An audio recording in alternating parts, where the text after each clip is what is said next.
Hi guys, this is Manu Mishra. So welcome back to the session जिसमें आज हम लोग 2 अक्टूबर के द हिंदू न्यूज़पेपर का एनालिसिस करेंगे। So here we start the analysis of today's newspaper. So the first news it's from CJI. So what happened, CJI जो हमारे अभी करंट के सीजीआई हैं, एनवी रमन्ना का कहना है कि जो लोग भी जो सिटीजन्स के ऊपर जो भी एट्रोसिटीज होती हैं by the police officers, specially by the bureaucrat, specially by the police officers, उसके लिए इस पैनल, एक स्पेशल पैनल बनना चाहिए। मतलब एक हमेशा स्टैंडिंग कमेटी होनी चाहिए। अच्छा, कमिटीज बहुत तरीके की होती हैं और एक तरह की कमेटी होती है स्टैंडिंग कमेटी। अब standing committee something a permanent committee जो कि हमेशा रहती है और टाइम टू टाइम वो कमेटी फॉर्म होती रहती है। ओके, पार्लियामेंट में भी स्टैंडिंग कमेटी होती है।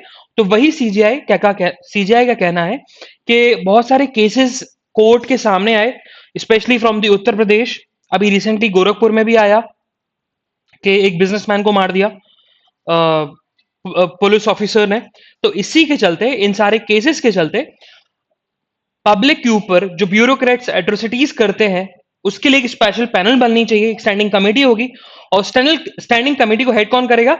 उस रिस्पेक्टिव स्टेट के हाई कोर्ट का चीफ जस्टिस। ओके, जिससे एक प्रॉपर इन्वेस्टिगेशन होगी और जो police officer, specially police officer जो एट्रोसिटीज करते हैं, उन एट्रोसिटीज वो कम हो जाएगी और उन केसेस में जस्टिस दिया जाएगा। Moving further, second news about GST. So what happened, GST collection जो है सितंबर मंथ का अभी तक के 5 टाइम हाई पे रहा है, 5 मंथ्स हाई पे रहा है। मतलब अगर हम पास के 5 मंथ देखेंगे तो 5 मंथ में जीएसटी कलेक्शन जो हुआ है as comparison to the GST collection in सितंबर, तो सितंबर का जीएसटी कलेक्शन हाई रहा है। और वैसे भी देखा जाए तो प्री पैंडेमिक के समय, प्री पैंडेमिक मतलब 2019 सितंबर के मंथ में जो कलेक्शन हुआ था उससे भी ज्यादा कलेक्शन सितंबर 2021 में हुआ है। तो रेज हुआ है 27.3% से। और वहीं लास्ट ईयर जो था, लास्ट ईयर के रेवेन्यू से 23% हाइयर है, ये बताया गया। Moving further towards the next question, what next issue, next news. So it's from supreme court. Supreme court ने फार्मर्स को बोला, तो फार्मर्स ने क्या किया था? फार्मर्स ने पिटीशन फाइल करी थी। फार्मर्स ने पिटीशन फाइल करी थी सुप्रीम कोर्ट में और उन्होंने ये बोला था कि पुलिस ऑफिसर्स जो है वो हमको प्रोटेस्ट करने नहीं दे रहे और पीसफुल प्रोटेस्ट करने नहीं दे रहे। इसी चीज को लेकर बेसिकली सुप्रीम कोर्ट ने ही बोला कि, सुप्रीम कोर्ट ने फार्मर्स को ही बोला कि आप एक तरीके से, पूरी तरीके से आप पब्लिक प्लेसेस पर जाम लगा के बैठे हो, आप रेलवे ट्रैक्स पर आपने जाम लगा के बैठे हो। और देखा जाए तो प्रोटेस्ट आप तब करते जब उन लॉज पे कोई एक्शन नहीं लिया जाता। और देखा जाए तो फार्म लॉज के अगेंस्ट आप प्रोटेस्ट कर रहे हो, तो फार्म लॉस ऑलरेडी जुडिशरी के पास है, जुडिशरी उसको देख रहा है। तो इससे हमें ये लगता है कि आप जुडिशरी के अगेंस्ट प्रोटेस्ट कर रहे हो, ना कि गवर्नमेंट के अगेंस्ट। उन्होंने बेसिकली यही बोला कि जब ऑलरेडी 3 फार्म लॉज जिनके अगेंस्ट आप प्रोटेस्ट कर रहे हो वो ऑलरेडी जुडिशरी उसको देख रही है, रिव्यू कर रही है, देख रही है वो सही है फार्मर्स के लिए या नहीं है, तब भी आप प्रोटेस्ट कर रहे हो। हाँ, अगर जुडिशरी कुछ स्टेप नहीं लेती तब जाके आप प्रोटेस्ट करते गवर्नमेंट के अगेंस्ट, लेकिन गवर्नमेंट का रोल तो नहीं है ना। अब जुडिशरी का रोल है, जुडिशरी देख रही है कि लॉ सही है या नहीं है, तो इसका मतलब हमें ये इन्फर होता है कि आप जुडिशरी के अगेंस्ट प्रोटेस्ट कर रहे हो और अब जिसके चलते आपके पब्लिक के जो राइट्स है वो ब्रीच हो रहा है। आप रेलवे ट्रैक्स में बैठ जाते हो, हाईवे को ब्लॉक करके बैठे हुए हो, आप आर्मी के जवानों को निकलने नहीं देते। तो जो पीसफुल प्रोटेस्ट का जो आपका टर्म जो आप जो दे रहे हो, डेफिनेशन दे रहे हो, वो पीसफुल प्रोटेस्ट की डेफिनेशन में नहीं आता according to the constitutional provision. ये सुप्रीम कोर्ट का कहना है। मूविंग फर्दर, सो तो ये थोड़ी साइंस की न्यूज है। तो अभी एक सर्वे हुआ, एक सर्वे में बताया गया कि जो टाइप 1 डायबिटिक होते हैं, टाइप 1 डायबिटीज होती है, तो टाइप 1 डायबिटीज अगर उनका ब्लड प्रेशर और कोलेस्ट्रॉल कंट्रोल में है तो वो ज्यादा समय तक सरवाइव कर सकते हैं। ओके, तो अभी एक स्टडी हुई और स्टडी में बताया गया, स्टडी हुआ जिनको टाइप 1 डायबिटीज है, जिनकी डेथ हो गई, और टाइप 1 डायबिटीज जो अभी भी सरवाइव कर रहे हैं, तो उन दोनों में कंपैरिजन किया गया।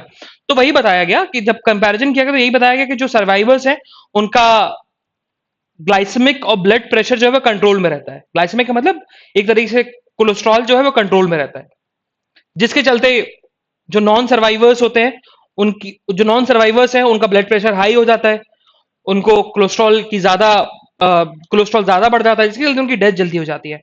ओके, तो ये बताया गया। और इंडिया, अभी एक सर्वे हुआ उसमें बताया गया कि इंडिया में अराउंड 95,000 बच्चे हैं जिनको टाइप 1 डायबिटीज है। और देखा जाए तो पूरे वर्ल्ड में फर्स्ट नंबर पे आता है जिनमें बच्चों को सबसे ज्यादा डायबिटीज है, India as a nation. Moving further, तो सिटी की न्यूज हमें नहीं पढ़नी है, will skip the city news, so we move to the state page. What happened कि 31 मई 1991, 31 मई 1991 तमिलनाडु, तमिलनाडु का एक डिस्ट्रिक्ट था, I am just forgetting the name of the district, so it's, हाँ, सिरी, हाँ, Sri Perumbudur is a district in Tamil Nadu. तो वहां पर राजीव गांधी का असैसिनेशन हुआ था by the LTT, human bomb, by a human bomb. अब उस समय जो वहां के सुपरिटेंडेंट ऑफ पुलिस थे, प्रदीप वी फिलिप, तो वो बेसिकली उनके साथ में ही थे। तो जब ह्यूमन बॉम्ब ब्लास्ट हुआ तो वन ऑफ द सर्वाइवर थे ये प्रदीप वी फिलिप। और अब उनके कैप के ऊपर और उनके ड्रेस के ऊपर ब्लड के स्टेन आ चुके थे।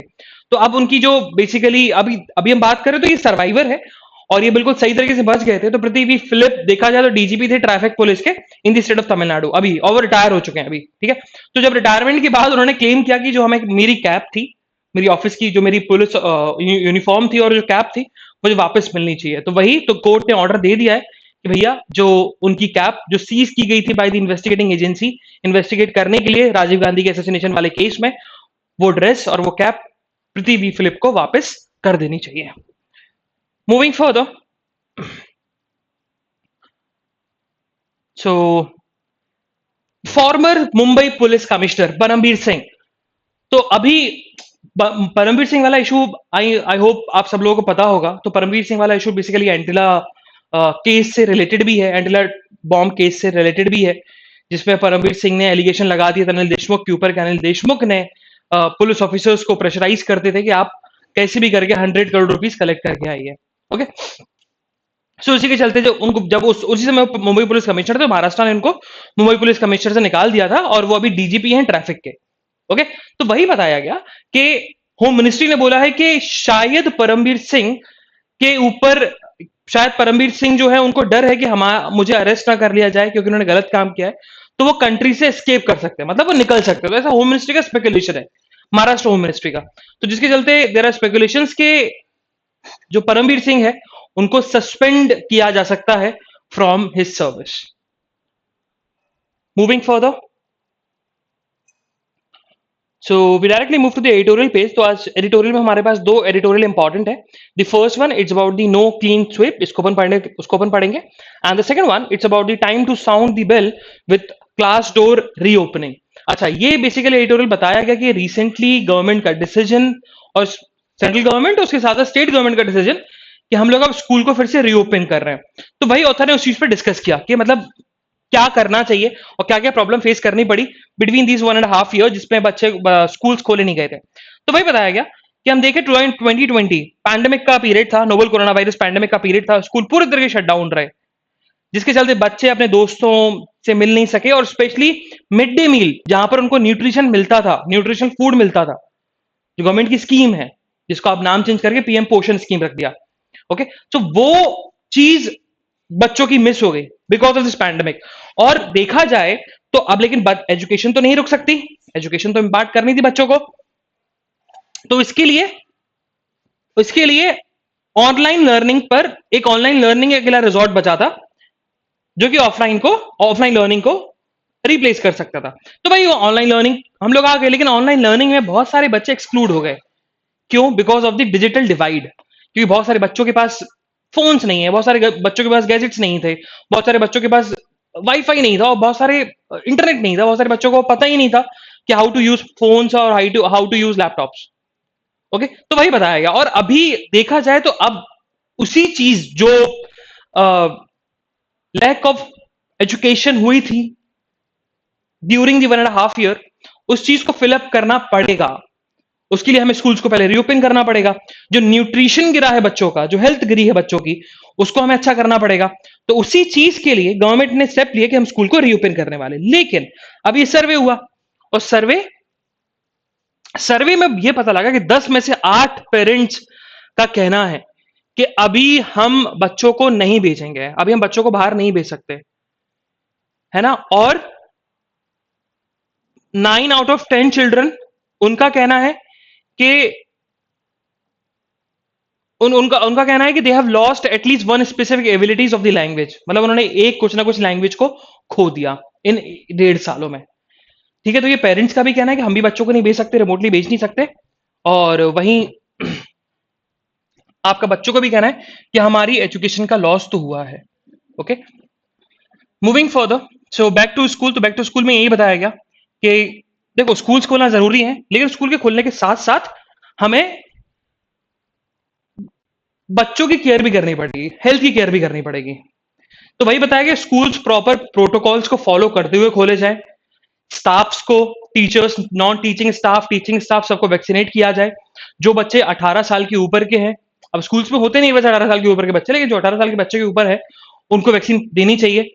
और देखा जाए तो प्री प्राइमरी स्कूल्स खोलने चाहिए, क्योंकि प्री प्राइमरी स्कूल्स के जो बच्चे होते हैं, चिल्ड्रंस होते हैं, तो basically adolescents between 3 to 12 years के बीच वाले जो बच्चे, उन बच्चों को कोरोना वायरस नहीं हो सकता, मतलब there are less chances of corona virus हो, कि कोरोना वायरस उनको ज्यादा होता है, उनको ज्यादा इंपैक्ट पहुंचता है जिनको इम्यूनिटी लेस होती है। तो बच्चों की इम्यूनिटी इतनी ज्यादा कमजोर नहीं होती, क्योंकि वो पोल्यूशन प्रोन नहीं होते, मतलब उनको पोल्यूशन उनको होता नहीं है, वो कभी उन्होंने मेल न्यूट्रिशन फूड कभी खाया नहीं, फास्ट फूड कभी खाया नहीं, तो उनकी बॉडी एक तरीके से देखा जाए तो उनकी बॉडी की इम्यूनिटी अच्छी होती है, तो कोरोना वायरस से लड़ सकते हैं आराम से। तो प्री प्राइमरी स्कूल्स को रीओपन करना जरूरी है, पहली प्रायोरिटी हमें उसकी देनी चाहिए। ओके, अब वही कहना है कि 55% ऑफ द बच्चे, 55% ऑफ द पेरेंट्स, उनका कहना है कि अभी भी हम अपने बच्चों को स्कूल्स नहीं भेजना, अभी वो अपने बच्चों को स्कूल्स भेजने के लिए राजी नहीं है। 55% ऑफ द पेरेंट, मतलब मेजोरिटी से ज्यादा पेरेंट्स का कहना है कि अभी हम बच्चों को नहीं भेजेंगे अपने स्कूल्स। 60% ऑफ द पेरेंट्स का कहना है कि अभी भी हम कॉन्फिडेंट नहीं है कि स्टाफ और स्टाफ्स के लिए और बच्चों के लिए स्कूल्स खोलना सही है। ओके, लेकिन वहीं टीचर्स का कहना है, अराउंड 65% ऑफ द टीचर्स का कहना है कि हम पूरे तरीके से सपोर्ट करेंगे और हम पूरे तरीके से गाइडलाइंस को फॉलो करेंगे, लेकिन स्कूल्स को खोलना चाहिए। और देखा जाए तो अभी सर्वे हुआ था, सर्वे बताया गया कि 93% ऑफ द स्कूल स्टाफ जो है, जिसमें टीचिंग और नॉन टीचिंग स्टाफ दोनों इंक्लूडेड है, उन सबको वैक्सीनेट कर दिया गया है। यही बताया गया। फिर देन आगे फिर यही बताया गया, schools are not the main drivers. Author, अच्छा जो ऑथर जो है ना, वो बेसिकली इंडियन रिप्रेजेंटेटिव है फ्रॉम द यूनिसेफ। तो उनका बेसिकली थोड़ा बाइसनेस है toward this reopening of the school. तो उनका कहना है कि स्कूल जो है ना, स्कूल्स को खोलना जरूरी है, और स्कूल एक तरीके से देखा जाए तो ज्यादा सेफ प्लेस है, क्योंकि स्कूल से बच्चों को सिखाया जा सकता है कि आपको कैसे कोरोना वायरस से फाइट कर रहा है, आप कैसे बेसिकली डिस्टेंस मेंटेन करके चल सकते हो। तो schools are the safe haven, जहां पर बच्चे इन्फेक्ट नहीं हो सकते, लेस इन्फेक्ट होंगे। हाँ, school outside the school, school के बाहर ज्यादा चांसेस है कि बच्चों को कोविड-19 हो जाए, ना कि स्कूल के अंदर। फिर यही बताया गया कि हाँ, कुछ हमें मेथड्स अपनाने पड़ेंगे, जैसे कि एक मेथड है कि open air class under trees होनी चाहिए, जैसे कि गांव में होता था कि भैया पेड़ के नीचे क्लास लेते थे टीचर्स, तो वही होना चाहिए ओपन एयर, जिससे इन्फेक्शन जो है बच्चों को ट्रांसमिट ना हो। फिर वही बताया गया कि अगर बच्चे बहुत समय तक स्कूल से बाहर रहेंगे तो एक बहुत बड़ी डिफिकल्टी हो जाएगी, और हो सकता है कि हमारी जो इलिटरेसी की परसेंटेज बढ़ जाए, specially for the girl child, क्योंकि गर्ल चाइल्ड को बाहर नहीं निकलने दिया जाएगा पढ़ने के लिए, उनकी पढ़ाई पर रोक लग जाएगी। ओके, तो मैं बताया कि इंडिया में इक्विटी लाने के लिए चिल्ड्रंस को वापस से स्कूल जाना पड़ेगा, जिससे वो लोग लर्निंग और ग्रोइंग स्टार्ट हो जाएगी। ये वाला जो एडिटोरियल है नो क्लीन स्वेप, तो इसमें बताया गया कि अभी कल मोदी जी ने, प्राइम मिनिस्टर मोदी जी ने कल सेकंड बेसिकली वर्जन लॉन्च किया है दो प्रोग्राम्स का, दो प्रोजेक्ट्स का, जो हमने कल बताया भी था, कल डिस्कस भी किया था, उसको न्यूज में लाए भी थे। सो फर्स्ट वन है स्वच्छ Bharat mission urban and Atal mission on for rejuvenation and urban planning. ठीक है, तो ये दो चीज हैं। अब इन दोनों का पहले फंक्शन समझते हैं, इन दोनों प्रोग्राम का फंक्शन क्या है। तो स्वच्छ भारत मिशन अर्बन, इसका काम है कि भैया हमें सिटीज को डेफिकेशन फ्री बनाना है, टॉयलेट्स का कंस्ट्रक्शन करना चाहिए कि बाहर जाके लोग फ्रेश ना हो, मतलब बाहर जाके फ्रेश ना हो, उनके लिए टॉयलेट्स बनाए जाए, ओपन फ्री डेफिकेशन होना चाहिए, सिटीज क्लीन रहे। और वहीं हम बात करें आपका, और हाँ एक और काम है स्वच्छ भारत मिशन अर्बन का, कि ग्रे वाटर और ब्लैक वाटर को यूजेबल बनाया जाए। ओके, जो अनयूज्ड वाटर है उसको यूजेबल बनाया जाए। वहीं Atal mission for rejuvenation and urban mission planning, इसका जो काम है, इसका काम है बेसिकली रिवर्स को जोड़ा जाए, जिससे ड्रिंकिंग वाटर की कमी जो है सिटीज में होती है, specially in the southern reason, specially in the southern cities, Chennai, Bangalore, जब ड्रिंकिंग वाटर की कमी है, तो वो ड्रिंकिंग वाटर की कमी जो है वो ओवरकम हो जाए। तो भाई ऑथर ने भैया बताया कि ये मिशन का सेकंड वर्जन तो प्राइम मिनिस्टर मोदी ने लॉन्च तो कर दिया, लेकिन हम अगर हम कंपेयर करते हैं वियतनाम की सिटीज से, क्योंकि हम वही उसी सिटी से कंपेयर कर पाएंगे ना जिसकी पर कैपिटा इनकम और इंडियन सिटी की पर कैपिटा इनकम सिमिलर हो। तो वियतनाम की per capita income, Vietnam country की जो सिटीज होती हैं, जो सिटीज हैं, और इंडियन सिटीज हैं, उनकी पर कैपिटा इनकम मैच कर जाती है, सिमिलर है एक तरीके से। तो वहीं हम बात करें तो अर्बन अर्बन एरियाज जो हैं वियतनाम के, as comparison to the urban areas of the India, वो ज्यादा अच्छे हैं, वो ज्यादा मतलब रूल्स को फॉलो किया जाता है वहां पर, इन्वायरमेंट अच्छा है वहां पर। और वहीं हम बात करें तो अभी स्वच्छ भारत मिशन अर्बन 2.0 में कितना पैसा गया है, अराउंड 1.41 लाख करोड़ रुपीस बढ़ गया है। ओके, रीड इट, बहुत सिंपल सा है, समझ में आ जाएगा ये बोलना क्या चाहता है एडिटोरियल, अपने ऑलरेडी कल इसको डिस्कस भी किया था। Moving further towards the national news, national news में क्या, जो अभी रिसेंटली अपॉइंटेड पंजाब के चीफ मिनिस्टर चरणजीत सिंह चानी, वो हमारे देश के प्रधानमंत्री नरेंद्र मोदी से मिले, और उनका बेसिकली यही कहना था कि जो थ्री फार्म लॉस को लेकर जो बेसिकली डेडलॉक बना हुआ है, उस डेडलॉक को खत्म कर देना चाहिए, और उसका एक ही तरीका है, क्या है, क्या थ्री फार्म लॉस को वापस ले लीजिए। मूविंग फर्दर, सो सिटीजनशिप, अगर हम सिटीजनशिप की बात करें तो सिटीजनशिप कैन बी हटाई जा सकती है। मतलब सिटीजनशिप आप देखो, एक तो होता है टू एक्वायर द सिटीजनशिप, और दूसरा मेथड होता है टू लूज सिटीजनशिप। एक्वायर मतलब कि इंडियन सिटीजनशिप कैसे एक्वायर करनी है, तो उसके 5 मेथड है, कॉन्स्टिट्यूशन में पढ़ाया जाएगा आपको, अगर आपको नहीं पढ़ाया गया, और पढ़ा भी दिया गया होगा बैंकिंग क्लासेस में। और एक तरीका होता है हाउ टू लूज सिटीजनशिप। तो लूज सिटीजनशिप 3 तरीके से होती है। तो पहला जो तरीका है वो है कौन सा, रिनंसिएशन। रिनंसिएशन का मतलब आप खुद से अपनी सिटीजनशिप दे दो। ओके, तो वही बताया गया कि रिनंसिएशन का तरीका, मतलब अगर किसी को अपनी सिटीजनशिप रिनाउंस करनी है, इंडियन सिटीजनशिप को रिनाउंस करना है, तो अब उसका मेथड को अब इजी कर दिया, अब आप ऑनलाइन भी रिनाउंस कर सकते हो। ठीक है, 60 डेज लगेंगे, 60 डेज के अंदर आपकी जो सिटीजनशिप है वो रिनाउंस हो जाएगी। आपको कहीं डॉक्यूमेंट्स और कहीं ऑफिस फिजिकली एंटर नहीं करने की जरूरत नहीं है। आप डॉक्यूमेंट्स ऑनलाइन अपलोड करिए and you will be renounce from the Indian citizenship.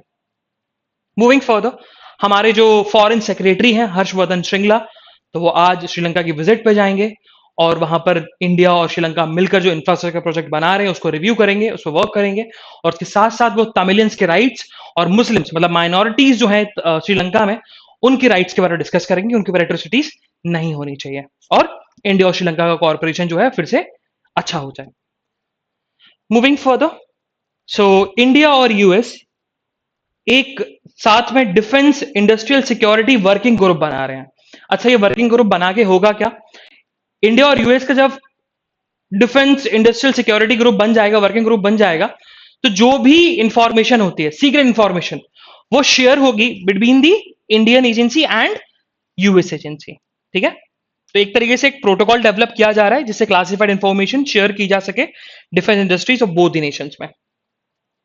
सो हमारे कल हमने न्यूज पढ़ा था कि 27 जो एयर चीफ बने हैं, कौन है, विवेक राम चौधरी। तो Vivek Ram Chaudhary basically vice chief of air staff हुआ करते थे, लेकिन जब अब वो चीफ ऑफ एयर स्टाफ बने तो कोई ना कोई vice chief of air staff बनेगा। तो who is appointed the vice chief of air staff, it's air marshal Sandeep Singh. तो Sandeep Singh has been appointed as the vice chief of air staff. Moving further, so देखा जाए तो यूएस से हमने UK ने Covishield को रिकॉग्नाइज तो कर रखा है, बट उन्होंने ये बोला कि हम इंडियन सर्टिफिकेट को रिकॉग्नाइज नहीं करेंगे। ओके, जिसका मतलब है कि इंडियंस जिनको वैक्सीन लगी है कोविशील्ड, उनको क्वारंटीन पीरियड में रहना पड़ेगा अगर वो यूके ट्रेवल कर रहे हैं। लेकिन अगर कोई दूसरा नेशन है जहां पर कोविशील्ड वैक्सीन लगी हुई है, चाहे वो इंडियन ने बल्कि उनको उस कंट्री को डोनेट करी हो, उन लोगों को क्वारंटीन पीरियड में रहने की जरूरत नहीं है। इंडियन अथॉरिटीज ने बहुत ज्यादा मेहनत करी कि भाई यूके, ये जो आपने डिस्क्रिमिनेटरी नॉर्म्स और पॉलिसीज इंडिया के ऊपर लगा रखी हैं वो हटाई जाए, लेकिन यूके नहीं माना, जिसके रिटेलिएशन में इंडिया ने टिट फॉर टैट पॉलिसी अपनाई है। मतलब अब यूके के नेशनल्स अगर इंडिया में आते हैं तो उनको भी 10 डेज क्वारंटीन पीरियड में रहना पड़ेगा, चाहे उनको वैक्सीन लगी हो या ना लगी हो, उससे कोई फर्क नहीं पड़ता। जैसा उन्होंने पॉलिसी अपनाई है वैसी अपना पॉलिसी अपना रहे हैं। और वहीं बात हम ऑस्ट्रेलिया की करें तो ऑस्ट्रेलिया ने कोविशील्ड को रिकॉग्नाइज कर दिया है। ओके, तो Australia has recognize Australian government has recognize Covishield vaccine in their country. अब लेकिन अब ये नहीं पता कि वो ये इंडियंस को बेनिफिट करेगा कि नहीं करेगा, अभी तक ये स्पेकुलेशन है। अब जैसे यूके ने भी कर लिया कोविशील्ड को रिकॉग्नाइज, बट इंडियन सर्टिफिकेट को नहीं कर रहे, तो वही है, अभी ये क्लैरिफिकेशन नहीं मिला कि इंडियंस को बेनिफिट करेगा या नहीं करेगा। मूविंग फर्दर, सो हैदराबाद में एक स्टार्टअप खुला हुआ है, एंड स्टार्टअप का नाम जो है वो बेसिकली ड्रोन्स के थ्रू सीड्स बॉल्स को फेंकते हैं, स्प्रेड करते हैं, जिससे रिफॉरेस्टेशन होता है।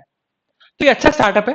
तो वही बताया गया, स्टार्टअप का जो ड्रोन है उस ड्रोन का नाम क्या है, स्पीडोकॉप्टर। तो ये लिखना जरूर है ना, ये थोड़ा सा मतलब पूछा जा सकता है, तो लिख लेना एक जगह। Moving further, so from the world news में चाइना ने अराउंड 25 जेट्स ताइवान के एयर जोन में भेज दिया है। अब ताइवान देखा जाए, Taiwan it's a part of China, republic of China, but there is a policy that is one nation two policy. ठीक है, वन नेशन टू पॉलिसी। अब वो है क्या, one nation two system basically बोल सकते हो कि ताइवान में थोड़ा डेमोक्रेसी है। वही हम चाइना की बात करें, चाइना में डेमोक्रेसी नहीं है, China is a communist nation. Okay, अब वही बताया गया कि जैसे हांगकांग को उन्होंने पूरे तरीके से ओवरटेक कर लिया, हांगकांग में डेमोक्रेसी थी, लेकिन चाइना ने रूल्स लाके लॉ लाके हांगकांग में डेमोक्रेसी को बहुत हद तक कम कर दिया, और बीजिंग में जो पॉलिसी है वही पॉलिसी अब हांगकांग में अप्लाई कर दी। लेकिन अभी ताइवान बचा हुआ है, तो जिसके चलते कल क्या था, तो कल अगर हम बात करें तो रिपब्लिक ऑफ चाइना की एनिवर्सरी थी, मतलब 75th एनिवर्सरी थी। तो चाइना की तरफ से ये रिटेलिएशन आया, बीजिंग की तरफ से रिटेलिएशन आया कि भैया हमने एयर शो किया है क्योंकि हम सेलिब्रेट कर रहे थे रिपब्लिक ऑफ चाइना की एनिवर्सरी। लेकिन ताइवान का कहना है कि नहीं, वो अपनी पावर दिखा रहे थे कि आप हमारी बात मानिए, नहीं तो हमारे पास वेपन्स हैं, हम आपके ऊपर अटैक कर सकते हैं, और अटैक से भी हम आपको कैप्चर किया जा सकता है। Moving further from the business news में बताया गया कि एक्सपोर्ट, इंडिया का एक्सपोर्ट है वो 21% से बढ़ गया, लेकिन उसके साथ साथ इंपोर्ट भी बढ़ा है, और इंपोर्ट ज्यादा परसेंटेज से बढ़ा है, जिससे बेसिकली देखा जाए तो डेफिसिट, ट्रेड डेफिसिट बहुत ज्यादा इंक्रीज हो गया। अब what is trade deficit? Trade deficit का मतलब है कि आप एक्सपोर्ट कम कर रहे हो, इंपोर्ट ज्यादा कर रहे हो, मतलब आप ले ज्यादा रहे हो और कम भेज रहे हो बाहर, तो ये ट्रेड डेफिसिट हो गया। मतलब आप बिजनेस दूसरों नेशन के साथ कम कर रहे हो, लेकिन आप सामान ज्यादा ले रहे हो दूसरे नेशन से, तो दैट इज ट्रेड डेफिसिट। तो ये बताया एक्सपोर्ट भी बढ़ा है, बट इंपोर्ट भी उस परसेंट से ज्यादा बढ़ गया, जिसके चलते बेसिकली ट्रेड डेफिसिट भी इंक्रीज हुआ है। So this is the analysis of today's newspaper. हम लोग कल फिर मिलेंगे with some exciting news, some exciting current affairs. तब तक के लिए bye bye, have fun and enjoy your day. Bye bye guys.